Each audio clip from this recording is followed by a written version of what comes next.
Hello friends, SSC में common error topic हर exam में पूछा जाता है। बहुत स्टूडेंट्स के लिए कॉमन एरर काफ़ी टफ होता है, क्योंकि ये बहुत इजी है अगर थोड़ा सा हम लोग जानकारी रखें। तो सेंटेंस देखते हैं हमारा, this cake mean for you and I. हम सब जानते हैं स्टूडेंट्स कि एक सेंटेंस कैसे बनता है, सब्जेक्ट वर्ब ऑब्जेक्ट। इस सेंटेंस में हम लोग सब्जेक्ट की जगह पर देख पा रहे हैं दिस केक है, वर्ब की जगह पर देख पा रहे हैं हम लोग मींट है, ऑब्जेक्ट की जगह पर भले ऑब्जेक्ट हो या ना हो लेकिन ऑब्जेक्ट की जगह पर फॉर यू एंड आई है। हम सब एक रूल जानते हैं कि जब केस का सवाल हो तो उसमें एक रूल है VPL।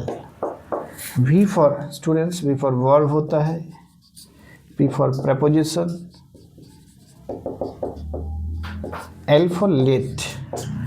किसी भी सेंटेंस में हमें वर्ब, प्रेपोजिशन या लेट इन तीनों में से कोई भी फॉर्म आ जाए तो हम सब्जेक्टिव केस और ऑब्जेक्टिव केस में कभी भी सब्जेक्टिव केस की ओर नहीं जाएंगे। हमें चुनना कौन सा है, ऑब्जेक्टिव केस।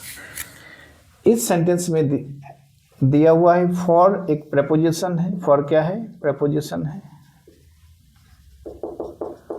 और इस प्रेपोजिशन के साथ हमें ऑब्जेक्टिव केस प्रेफर करना है।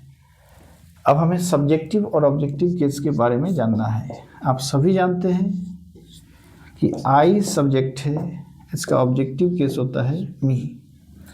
सम हमारा यू है, यू सब्जेक्टिव केस है और यू ऑब्जेक्टिव केस भी है। इस सेंटेंस में हमें यू के रूप में अगर हम प्रेपोजिशन के बाद देखेंगे तो ऑब्जेक्टिव केस बिल्कुल सही है, लेकिन फॉर प्रेपोजिशन के बाद अगर हम ऑब्जेक्टिव केस देखें तो ये आई सब्जेक्टिव केस यूज हुआ है, जो कि होना चाहिए हमें ऑब्जेक्टिव केस इस जगह पर। तो सही आंसर होगा आई की जगह पर मी। ऐसे सेंटेंस को जो है बहुत ही आसानी से सॉल्व किया जा सकता है। सिर्फ जानकारी होना चाहिए हमें VPL rule, subjective objective case, sentence कैसे बनता है,